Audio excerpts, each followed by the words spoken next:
مومنین کرام، اشرف جلالی نامی شخص مسلسل اپنے بیانات کے ذریعے خاندان عصمت و طہارت کو نشانہ بنا کر اہل ایمان کے قلوب کو مجروح کر رہا ہے۔ اس سے پہلے بھی اس شخص نے جناب سیدہ فاطمہ سلام اللہ علیہا کی شان میں گستاخی کی، جس کا مدلل جواب دیا گیا، لیکن اس کا یہ سلسلہ اپنے مقام پہ نہیں رک رہا۔ اب سے 19-20 گھنٹے پہلے اس کے چینل سے اپلوڈ ہونے والی ویڈیو، جس میں اس نے تمام شیعان آل محمد کے علماء، قائدین اور علماء و ذاکرین کو خطاب کر کے چیلنج کیا ہے کہ وہ اس کے دعوے کا جواب دیں، تو میں اسی سلسلے میں آپ کے سامنے حاضر خدمت ہوا ہوں کہ جلالی نے ہمیشہ کی طرح اپنی جہالت کا ثبوت دیا ہے، اور اس نے اپنی ویڈیو کے اندر یہ ثابت کر دیا ہے کہ اس زمانے کا سب سے بڑا خیانت کار بھی میں ہوں اور سب سے بڑا جاہل بھی میں ہوں، جو کتابوں کا انبار اپنے ارد گرد لگا کے اپنے آپ کو عالم سمجھ رہا تھا، اس عالم نما جاہل نے انہی کتابوں کے جھرمٹ میں بیٹھ کر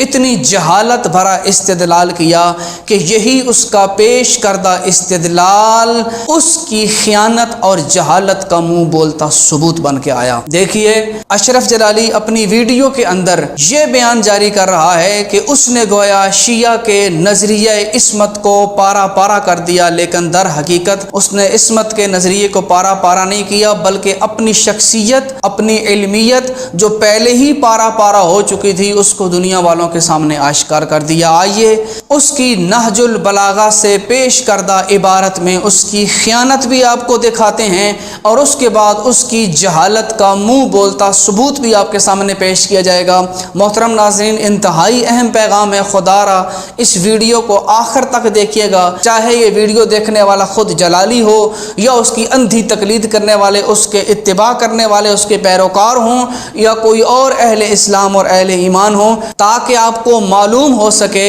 کہ آج کے جدید ترین زمانے میں بھی پاکستان کے اندر ایسے جہلا پل رہے ہیں۔ تو لیجئے آپ کے سامنے پیش کرتا ہوں وہ عبارت جو اس نے نہج البلاغہ کے اندر سے پیش کی۔ لیجئے، نہج البلاغہ دار المرتضی بیروت سے چھپی ہے، اور اس کے صفحہ نمبر 409 پہ موصوف کی پیش کردہ عبارت درج ہے، اور مولا کے خطبات میں سے خطبہ نمبر 214 جو اس کتاب کے مطابق اور اس مطبوعہ کے اندر شمار ہوتا ہے، اس کے اندر یہ عبارت موجود ہے۔ اور عبارت سنیے، جہاں تک اس نے عبارت پڑھی میں وہاں تک عبارت پڑھوں گا، اور پھر اس کی خیانت آپ کے سامنے آشکار کروں گا کہ کس قدر خائن ترین انسان ہے یہ شخص۔ اس نے کتاب نہج البلاغہ کے اندر سے حضرت علی علیہ السلام کو اپنا اعتراف پیش کیا کہ حضرت علی خود کہہ رہے ہیں کہ میں خطا سے مبرہ نہیں ہوں، میں خطا سے بالا تر نہیں سمجھتا ہوں اپنے آپ کو، اور اس نے عبارت یہ پڑھی، فَإِنِّي لَسْتُ فِي نَفْسِي بِفَوْقِ أَنْ أُخْطِيَ وَلَا آمَنُ ذَلِكَ مِنْ فِعْلِي۔ اس کا مفہوم یہ بنتا ہے کہ گویا علی علیہ السلام یہ کہنا چاہ رہے ہیں کہ میں اپنے نفس کو خطا سے بالا تر تصور نہیں کرتا، وَلَا آمَنُ ذَلِكَ مِنْ فِعْلِي، اور میں اپنے افعال کے اندر بھی اس خطا سے اپنے آپ کو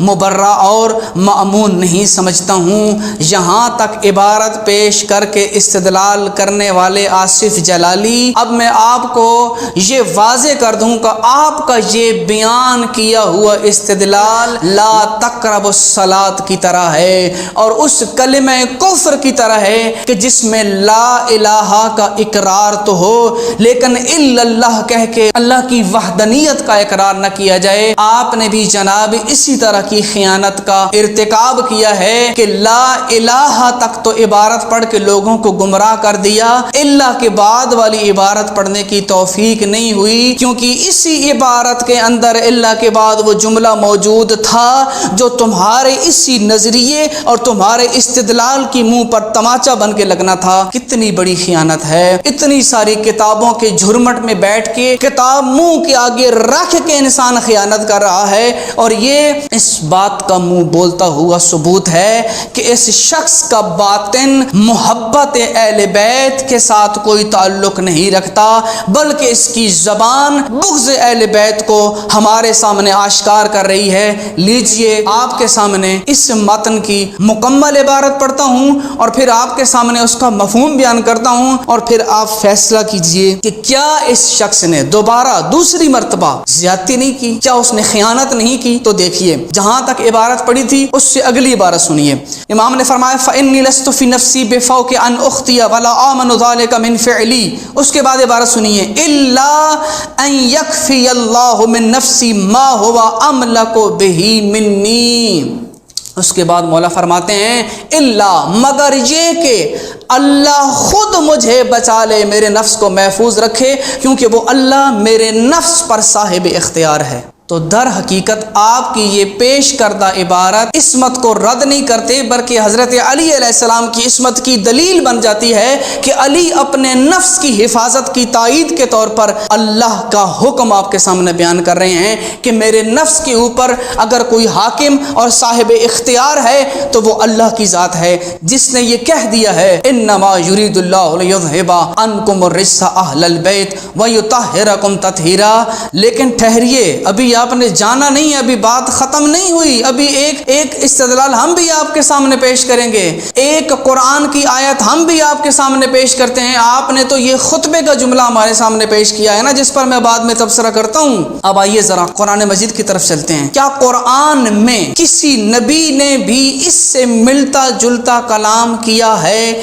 یا کلام نہیں کیا؟ جب ہم قرآن مجید کو دیکھتے ہیں تو سورہ یوسف کی آیت نمبر 53 کے اندر حضرت یوسف علیہ السلام کا ارشاد ہمیں ملتا ہے۔ حضرت یوسف علیہ السلام فرماتے ہیں وما ابرئ نفسی ان النفس لامارۃ بالسوء الا ما رحم ربی۔ ترجمے کو ذرا غور سے سنیے گا۔ حضرت یوسف علیہ السلام فرماتے ہیں اور میں اپنے نفس کی صفائی پیش نہیں کرتا۔ دوبارہ سنیے گا، یوسف علیہ السلام کیا فرما رہے ہیں؟ میں اپنے نفس کی صفائی پیش نہیں کرتا، کیونکہ انسانی نفس تو برائی پر اکساتا ہے، مگر یہ کہ میرا پروردگار رحم کرے وہی انداز ہے، وہی طریقہ ہے۔ حضرت یوسف علیہ السلام کہہ رہے ہیں کہ میں اپنے نفس کے حوالے سے کوئی صفائی پیش نہیں کرتا، لیکن ساتھ یہ بھی کہہ رہے ہیں الا ما رحم ربی، مگر یہ کہ میرا پروردگار رحم فرمائے۔ اس کا مطلب کیا ہے؟ اگر وہ چاہے تو مجھے اس گناہ سے بچا سکتا ہے، میرے نفس کو یہ تقویت اور طاقت دے سکتا ہے کہ وہ اس گناہ کی طرف نہ جا سکے۔ تو علی مولا بھی تو یہی فرما رہے ہیں، علی بھی تو یہی کہنا چاہ رہے ہیں، میں اپنے نفس کے حوالے سے میں یہ نہیں کہتا ہوں کہ میں خطا سے بالا تر ہوں، امکان بیان کیا ہے، امکان، اور ساتھ آگے میں وضاحت بھی کر دی، مگر یہ کہ میرے نفس کو اگر اللہ بچانا چاہے، اور وہ تو ذات ہے ہی بچانے والی اور وہ صاحب اختیار ہے، تو ہم یہ کہیں گے اگر یہ آیت حضرت یوسف علیہ السلام کی عصمت کو داغدار نہیں کرتی، حضرت یوسف علیہ السلام یہ جملہ کہہ کے معصوم رہ سکتے ہیں، تو حضرت علی علیہ السلام بھی یہ فکر کہہ کے معصوم رہ سکتے ہیں۔ گویا ان دونوں ہستیوں نے اپنی اپنی عصمت پر دلیل دی، وہاں ما رحم ربی کہہ کے اس کی تائید کا اعلان کیا، اور یہاں ان یکفی اللہ من نفسی کہہ کے اللہ کی تائید کا اعلان کیا۔ تو آپ کی پیش کردہ عبارت حضرت علی علیہ السلام کی عصمت کو داغدار نہیں کرتی، بلکہ ان کی عصمت کی دلیل بن جاتی ہے کہ وہ اتنی عاجزی کا اظہار کر رہے ہیں۔ اور کوئی بندہ آپ کو سمجھائے آپ نے کس مکتب سے پڑھا ہے، کہاں سے پڑھا ہے آپ کو اتنی بھی سینس اور تمیز نہیں ہے کہ جب دعویٰ وقوع کا ہو تو دلیل امکان کی نہیں دی جاتی۔ آپ اس سے پہلے جناب سیدہ کے بارے میں بھی کہہ چکے ہیں کہ ان سے خطا واقع ہوئی، ان سے غلطی ہوئی، اور پھر اسی پر بنیاد رکھتے ہوئے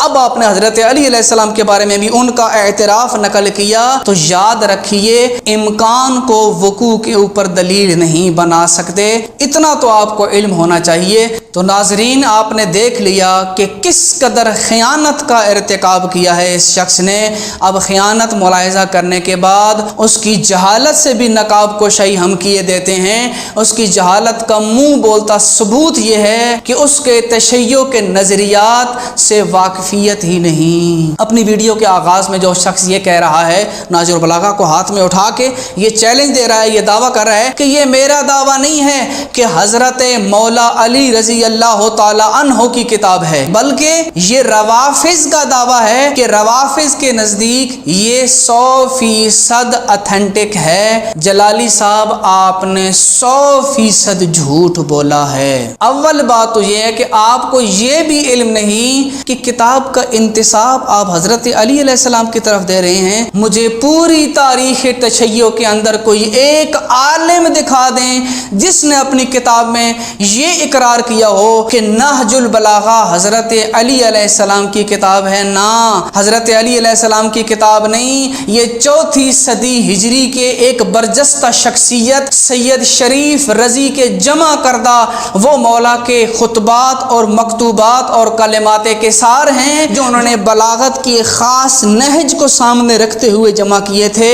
تو ایک شخص کی ذاتی محنت سید شریف رضی کی جمع کی ہوئی کتاب کو حضرت علی علیہ السلام کی کتاب کہنا، کیا اس سے بڑی بھی کوئی جہالت ہو سکتی ہے؟ حضرت علی علیہ السلام کی کتاب ہونا یہ اور بات ہے، ان کے کلمات کو کوئی بندہ اکٹھا کر کے ایک مجموعے کی صورت دے یہ اور بات ہے۔ کتاب کا انتساب صاحب کتاب کی طرف کیا جاتا ہے کہ یہ کتاب سید شریف رضی کی جمع کردہ ہے، اور ساتھ ایک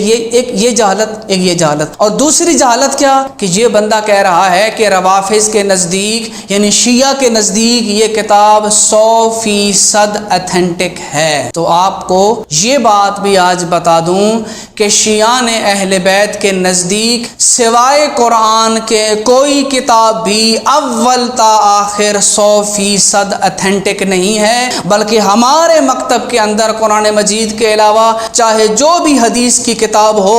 اس کی اسناد کو دیکھا جاتا ہے، اس کے روات کو دیکھا جاتا ہے، اور اس کے بعد اس کے متن کو ملاحظہ کیا جاتا ہے کہ آیا وہ قرآن کے موافق ہے یا قرآن کے مخالف ہے۔ ان تمام مراحل کو علماء دیکھتے ہیں، اور اس کے بعد جو شرائط، جو قواعد اور جو ضوابط اس کے قبول یا رد کرنے کے ہوں اس کے مطابق اس حدیث کو کسی سیکشن میں ڈالا جاتا ہے۔ تو آپ کو یہ بھی بتا دوں نہج البلاغہ ہمارے ہاں بہت عظیم کتاب ہے، بہت معتبر کتاب ہے، بہت ہی عظیم ترین سرمایہ ہے، لیکن اس کے باوجود بھی آج تک ہمارے کسی عالم نے اس کے 100% اتھینٹک ہونے کا دعویٰ نہیں کیا۔ اس کی وجہ یہ ہے کہ سید شریف رضی نے اس کتاب کو جمع کیا اور بلاغت کے خاص اسلوب کو سامنے رکھتے ہوئے خطبات کو اٹھایا، اور خطبات کے مصادر صرف شیعہ نہیں بلکہ اہل سنت کی کتابوں سے بھی